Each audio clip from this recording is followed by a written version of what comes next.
नमस्कार दोस्तों, मैं रोहित गर्ग। ज्ञान वेदिका आरएस एकेडमी में आपका बहुत-बहुत स्वागत करता हूँ। जैसा कि दोस्तों आपको पता है कि आज हम यहाँ पे जो बातचीत करने वाले हैं,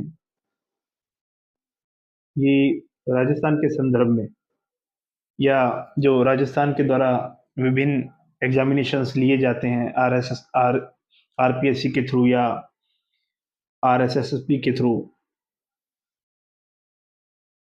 तो उसके बारे में अपन यहाँ पे डिटेल से बात करेंगे कि उनका सिलेबस क्या है, हमें पढ़ना कितना है और कैसे एग्ज़ाम को फाइट किया के निकल सकते हैं। तो हमारे पूरे राजस्थान को अपन 3 पार्ट में पढ़ते हैं। पहला राजस्थान की हिस्ट्री, दूसरा राजस्थान का कल्चर और तीसरा जियोग्राफी, राजस्थान की जियोग्राफी। और अगर हम एक पिलर और देख लें तो करंट का पिलर आप जोड़ सकते हैं उसके साथ में कि राजस्थान का जो करंट है, वो भी पेपर एग्ज़ाम में बहुत अच्छे से और बहुत गहराई के साथ पूछा जाता है। अगर मैं इस साल को छोड़ दूँ, 2024, 23, 22, 21 पीछे के जो साल गए हैं, अगर अपन इनको देखें तो एग्ज़ाम बहुत ईज़ी था, तथ्य बेस्ड एग्ज़ाम था, बुक्स आती थी, पढ़ते थे, एग्ज़ाम सेट हो जाता था। लेकिन इस साल जो एग्ज़ाम हुए हैं या जिस तरह के क्वेश्चन एग्ज़ाम में आ रहे हैं या जो रिज़ल्ट आए हैं, सीटें खाली रह गई हैं, कैंडिडेट अवेलेबल नहीं है, तो उस दशा में क्या किया जाए? उस दशा का एक ही हल है कि आपको मेहनत करनी पड़ेगी और इतनी अच्छे से मेहनत करनी पड़ेगी कि शॉर्टकट कुछ भी नहीं है। 9वीं, 10वीं, 11वीं, 12वीं या बहुत अच्छे-अच्छे जो हिंदी ग्रंथ अकादमी की बुक्स हो गई या ऐसी किताबें जो मूल कंटेंट रखती हैं। अब मूल कंटेंट की अगर बात करें तो जैसे तो दुर्गों पे एक पूरी किताब ही अवेलेबल है। प्रजातंत्र की एक किताब प्रजामंडल की एक किताब ही है। मैं उनकी बात नहीं कर रहा हूँ, ना हमारे पास इतना समय है, लेकिन पेपर वहीं से आएगा, तो अब क्या करें? भई एक स्टूडेंट, एक कैंडिडेट तो वो किताबें नहीं पढ़ सकता ना, तो उसका एक ही हल है, कुछ प्रयास मैं करूँ, कुछ प्रयास आप करो, सारा डाटा इकट्ठा कर लें और पेपर को क्रैक कर लें। इसीलिए मैं आज यहाँ यूट्यूब पे आपके साथ हूँ कि कुछ प्रयास मैं करता हूँ। 1 किताब, 2 किताब, 5, 10 जितनी बुक्स हो सकती हैं मैं पढ़ता हूँ, शॉर्ट करता हूँ, आपको बताता हूँ। कुछ आप मेहनत कीजिए, एग्ज़ाम निकल जाएगा। तो अपन इसी क्रम के अंदर सबसे पहले मेरे हिसाब से कल्चर पढ़ना शुरू करना चाहिए अपने को। कहने को तो हिस्ट्री भी कह सकते हैं लेकिन कल्चर ईज़ी है, 14-15 टॉपिक हैं और इसको अपन देख सकते हैं पहले। तो सबसे पहले अगर बात करें तो लोक देवता, लोक देवियाँ और लोक संत, ये 3 जनों का एक ग्रुप है और यहाँ से 1-2 क्वेश्चन फँसते हैं। तो पहले इसको देख लेते हैं अपन। तो अगर इस टॉपिक को करें तो डायरेक्ट डेटा को नहीं पढ़ के अपन इसको थोड़ा विस्तार से पढ़ लें। थोड़ा-थोड़ा करेंगे, ज़्यादा नहीं करेंगे देखो, है ना? अ, एक जैसे लोक देवता अगर आप पढ़ोगे तो मेबी 3 या 4 लोक देवता ऐसे हैं जो बहुत डिटेल्ड हैं, काफ़ी बड़े हैं, रामदेव जी हैं, बाबू जी हैं, तेजा जी हैं, इनमें समय लगता है। और उसके बाद में जैसे 2-2, 3-3, 10-10 लाइनों के हड़बू जी हैं, रूपनाथ जी हैं, यपनराज जी हैं, ये छोटे-छोटे लोक देवता हैं, तो अपन एक मिक्सचर सा बनाएँगे एक अच्छा-सा जिसमें जिनको समय देना चाहिए, उनको अच्छे से समय देंगे जहाँ से क्वेश्चन बन सकता है। और कुछ एक ऐसे हैं जहाँ पे क्वेश्चन कम बनता है, उनका डेटा मतलब उनके तथ्यों से काम चल जाएगा। जहाँ अपने को डिटेल से पढ़ना है, वहाँ पूरा डिटेल से पढ़ लें। तो सबसे पहले मेरा आपसे एक क्वेश्चन ये है कि लोक देवता कौन? लोक देवता से क्या आशय है? लोक देवता किसे कहते हैं? अब मान लीजिए आपका क्वेश्चन आ जाए कि निम्न में से लोक देवता किसे कहा जाता है? चार चार ऑप्शन देगा आपको। अब चार ऑप्शन में से 1 2 3 4, 1 2 3, 1 2 1, इनमें से कोई नहीं। अपने तो अटक गए ना। अपने तो रामदेव जी पढ़ के आए थे, जन्म पढ़ के आए थे, माता पिता पढ़ के आए थे, उनके कार्य पढ़ के आए थे। ये लोक देवता क्या है, ये तो पढ़ा ही नहीं। तो पेपर यहाँ से आता है। आप उठा के देखो पिछले इस 1 2 4 5 महीने में जो पेपर हुए, इन पेपरों को उठाओ आप, पेपर निकाल लो, उनमें देखो आप क्वेश्चन का पैटर्न क्या बना दिया उन्होंने। एक क्वेश्चन के अंदर चार चार क्वेश्चन पूछ रहे हैं। एनालिटिकल पेपर है पूरा का पूरा,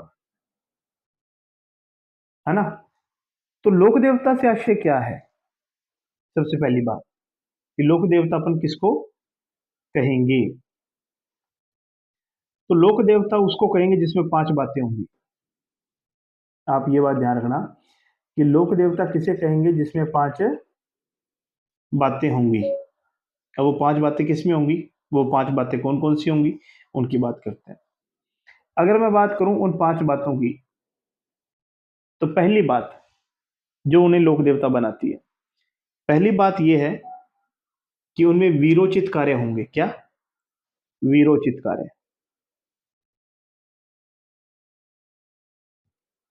वीर होंगे, लड़ने, अपने धर्म की रक्षा।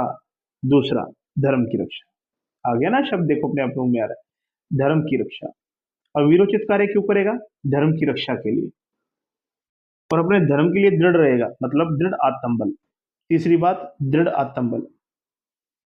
दृढ़ आत्मबल। चतुर्थ बात, समाज के अंदर सांस्कृतिक मूल्यों की स्थापना करेगा। क्या? समाज में सांस्कृतिक मूल्यों की स्थापना। मूल्यों की स्थापना। और पांचवी बात, अपना सब कुछ जो भी उसके पास में है, और लोक हितार्थ न्यौछावर कर देगा।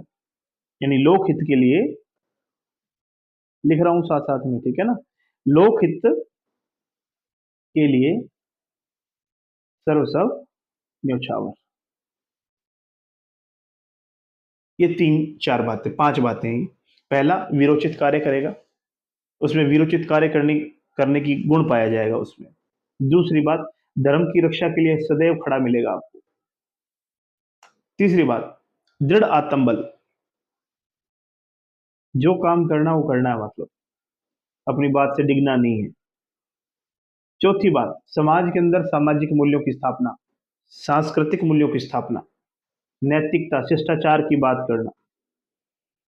और इन नैतिक शिष्टाचार, ये जो बातें हैं, लोक देवता जो जिनकी बात कर रहे हैं, वो जो अपने उपदेश देते थे, लोगों को जो ज्ञान देते थे, विभिन्न प्रकार के संकलनों में हमें देखने को मिलती है। वो छंद के रूप में देखने को मिलती है, कविता है, पद्य है, पवाड़े हैं, वात ख्यात, बहुत सी चीजें, निशानी, वाणियां, है ना। तो इन सब में उनका संकलन मिला। इनमें उन्होंने बताया समाज को क्या करना चाहिए, समाज को कैसे जोड़ के रखना है। क्योंकि आपको पता हो तो 11वीं से 14वीं शताब्दी के आसपास मुस्लिम आक्रमणकारी आ गए थे, धर्म संकट में था। जो व्यक्ति थे, जो समाज के लोग थे, धर्म को लेकर चिंतित थे। पशु मारे जा रहे थे, मंदिर तोड़े जा रहे थे। उस समय ये जो समाज के व्यक्ति थे, ये आगे आए, और अपने गुणों की वजह से ये लोक देवता कहलाए। और लोग भी तो इनमें आस्था रखते हैं, इनकी अलौकिक शक्तियों के कारण। इन्हें दुख हरता, मंगल करता, मतलब बहुत ज्यादा उनमें विश्वास रखते हैं। आज आप देखते हैं, किसी को सांप ने डस लिया, किसी को बिच्छू ने डस लिया, कुत्ते ने खा लिया, गोहरे ने खा लिया, सीधा कहाँ भागते हैं? ग्रामीण जो परिवेश के लोग हैं, जहाँ पे चिकित्सा व्यवस्थाएं आज भी पूरी तरह से उपलब्ध नहीं है, वो तुरंत इनके थान पर, इनके देवरे में, इनके देवल पर, इनके चबूतरे पर, जहाँ पे इनका भोपा जो इनकी पूजा आराधना करता है, उसके पास पहुँचते हैं। अपने दुखों को या अपने जो उस ट्रीटमेंट को, जो सर्पदंश हुआ या जो भी उसके विष को कैसे रोका जाए, बोपा इनके नाम, जो लोक देवता हैं उनके नाम की तांती बाँधता है, दुआ अरदास करता है, फिर वो कट जाता है। तो अलौकिक शक्तियाँ जो इन्हें लोक देवता बनाती हैं। मंगल करता है, समाज के अंदर इन्होंने हमेशा मंगल की बात की, समाज को बाँधने का काम किया। जितनी भी कुरीतियाँ थी, आप कोई भी, मैं अपन आगे पढ़ेंगे, जितने भी लोक देवता पढ़ेंगे, आप उनमें देखना उन्होंने छुआ-छूत की बात की क्या? उन्होंने कहा छुआ-छूत ज़हर है, विकलांगता है, अपंगता है समाज की, इसको हटाया जाए। विभिन्न प्रकार की जो कुप्रथाएँ समाज में चल रही हैं, उनको दूर करने की उन्होंने बात की। जाति-पाति की बात उन्होंने कहा कि भेदभाव छोड़ो। ये वो लोक देवता थे, जिनकी वजह से लोगों ने इनको पूजा और उनके प्रति आस्था प्रकट की। आज आप किसी भी अ, देवरे पर जाते हो या देवल में जाते हो, मंदिर में जाते हो, जो लोक देवता से रिलेटेड है, आप देखना वहाँ किसी पर्टिकुलर धर्म का इंसान नहीं मिलेगा आपको। वहाँ सब धर्मों के लोग, सांप्रदायिक एकता, हिंदू, मुस्लिम, सिख, ईसाई सब जाते हैं वहाँ। क्यों? क्योंकि उन्होंने बहुत समय पहले ही समाज को एक सूत्र में बाँधा। उनके लिए सभी धर्म समान थे। कोई भी व्यक्ति उनके पास जाकर अपनी समस्या को सुनाता तो वो सुनते थे और उसका हल उसे बताते। उन्हीं के बारे में हम पढ़ना चाहते हैं। उन्होंने पर्चे दिए। आज एग्ज़ाम देने जाते हो, पर्चा पूछा जाता है, पर्चा क्या है? पूछते हैं ना, पर्ची क्या है? ये भी क्वेश्चन पूछा जाता है, पर्ची क्या है? पर्चा क्या है? चिर्जा क्या है? इन सब की बात करेंगे अपन, है ना? राजस्थान के अंदर वैसे 5 पीर वेरी इंपॉर्टेंट माने गए। आपको पता होगा, हड़बू जी, रामदेव जी, बाबू जी, मेहाजी मांगलिया, है ना? गोगा जी, ये 5 पीर राजस्थान के फेमस, मतलब ये 5 पीर मुख्यतः हम पढ़ते हैं, 5 लोक देवता हैं ये। बाकी भी और भी हम पढ़ेंगे, लेकिन मुख्यतः ये 5 हैं जहाँ से क्वेश्चन बनता है, ये पंच पीर हैं। अब आपसे पूछ लिया जाए कि नाभा क्या होता है? नाभा, एक शब्द है नाभा। नाभा क्या है? नाभा किसे कहते हैं? तो नाभा जो हमारा इष्ट है, जो हमारा लोक देवी देवता है, उसका जो भगत है, वो क्या करता है? किसी मेटल की, चाहे वो चांदी है, तांबा है, सोना है, उनकी एक प्रतिमा बनाता है, प्रतिकृति बनाता है और गले में धारण करते हैं, इसे नाभा कहते हैं। और वहीं एक शब्द आता है ठाड़ा। ठाला क्या है? अगर 7 देवियों की सम्मिलित प्रतिमा बना दी जाए तो उसे ठाला कहते हैं। पर्चा क्या है? अलौकिक कार्य, अलौकिक शिक्षा से युक्त जब कार्य किए जाते हैं तो उसे पर्चा कहते हैं। चिर्जा क्या है? स्तुति का एक स्वरूप है, 2 प्रकार से होती है, सिंघाड़ू और घड़ाऊ। चारण चिर्जा क्या है? जो चारण जाति के द्वारा करणी माता की जो स्तुति की जाती है वो चारण चिर्जा है। तो इनके बारे में अपन सब बात करेंगे। तो मेरे हिसाब से आप बिल्कुल तैयार हैं लोक देवताओं की बात करने के लिए, लोक देवताओं को विस्तार से पढ़ने के लिए।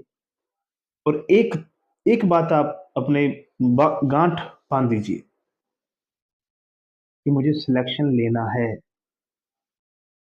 1 साल तक मुझे पढ़ना है बस, और मेहनत करनी पड़ेगी भाई।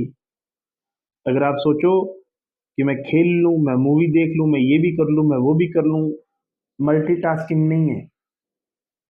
अगर आपको सर्विस चाहिए, एक बहुत बढ़िया सर्विस चाहिए, तो मल्टीटास्क वाला कोई जुगाड़ नहीं है भैया। एक दिमाग को फोकस करके पढ़ोगे ना, तभी पार होगा, तो पॉसिबल ही नहीं है। एक एग्जाम पकड़ो जिसमें लगना है, उसका सिलेबस दीवार पे लगाओ, 5 बार सिलेबस पढ़ो। सिलेबस आपके खोपड़ी के अंदर होना चाहिए। अगर सिलेबस आपके यहाँ पे है ना, तो सिलेक्शन कोई रोक नहीं सकता। 200% काम करना पड़ेगा, 100% वाला मसला खत्म हो गया, 100% सब कर रहे हैं, 200%। 100% आप करोगे, 100% मैं करूंगा, 200% होगा, तब जाके पार लगेगा। तो अब अपन लोक देवता की क्लासों को कंटिन्यू करेंगे। और जिस भाई की भी इच्छा हो ना पढ़ने की, मेरे साथ जुड़ो आप। ठीक है, भाई बंधु वाली बात, थोड़ा आप थोड़ा मैं, और अपन सेट कर देंगे काम। ठीक है जी। तो सबसे पहले लोक देवता है रामदेव जी। तो रामदेव जी के बारे में बात करेंगे कल। आज अपनी बस थोड़ी सी इंट्रो क्लास थी। ठीक है, तो कल से अपन लोक देवता शुरू कर देंगे, और पहला लोक देवता होगा रामदेव जी, और अब पढ़ के आओगे आप। ठीक है, और जो नहीं पढ़ा होगा फिर वो मैं आपको पढ़ाऊंगा। बातें करेंगे बढ़िया लोक देवता पे, रामदेव जी पे बातें करेंगे। जो डाउट होंगे मैं निकालूंगा, जो मेरे डाउट होंगे वो आप निकाल देना। ठीक है, चलो गुड नाइट।